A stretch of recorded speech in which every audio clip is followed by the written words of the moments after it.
দেশ বিক্রি করা হচ্ছে কার সঙ্গে মোদী সহযোগিতায়।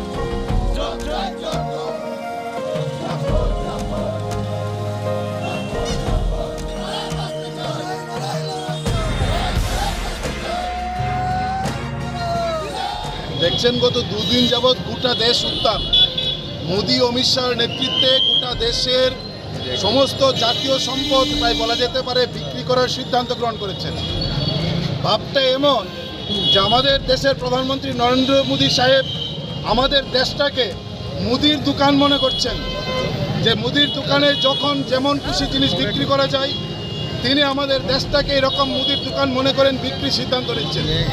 গোটা দেশ উত্তাল। দেশপ্রেমিক জনগণের কাছে আমরা আহ্বান করছি যে স্বাধীনতার আগে প্রায় 200 বছর ইংরেজরা আমাদের দেশটাকে লুটেছে, আর এখন স্বাধীনতার 70-71 বছর পর বিজেপির নেতৃত্বে মোদী সহ আমাদের দেশটাকে লুটছে। এই যে ললিত মোদী, নীরব মোদী, তারা আছেন দেশটাকে লুটে বিদেশে চলে যাচ্ছেন। আদানি আম্বানি তাদের টাকার পাহাড়কে পর্বতে পরিণত করতে আমাদের দেশের সম্পদ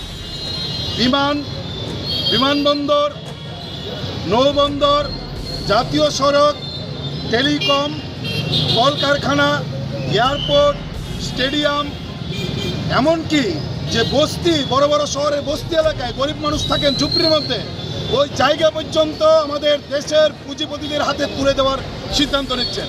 এই ভয়ঙ্কর সিদ্ধান্ত আমাদের দেশের 138 কোটি মানুষের বিরুদ্ধে এই সিদ্ধান্ত গ্রহণ করেছেন। আমরা আজকে বামপন্থী ছাত্র যুবরা আগরতলায় তার নিন্দা জানাচ্ছি, প্রতিবাদ জানাচ্ছি। আমরা দাবি করছি এটা মুদির দোকান না, এখান থেকে এই সিদ্ধান্ত প্রত্যাহার করতে হবে। দেশের জাতীয় সম্পদ, আমাদের দেশের মানুষের রক্তে ঘামে গড়া, এই দেশের গরিব, মধ্যবিত্ত, সাধারণ সমস্ত অংশের মানুষের রক্তে ঘামে এই জাতীয় সম্পদ তৈরি হয়েছে। এই সম্পদ মানুষের সম্পদ।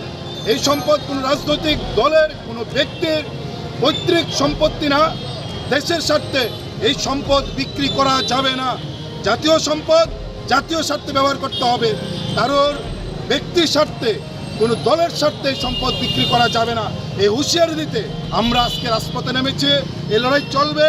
যদি সরকার এই পথে হাঁটেন, দুর্বার আন্দোলন গোটা দেশে বামপন্থী ছাত্র যুবরা তৈরি করবে।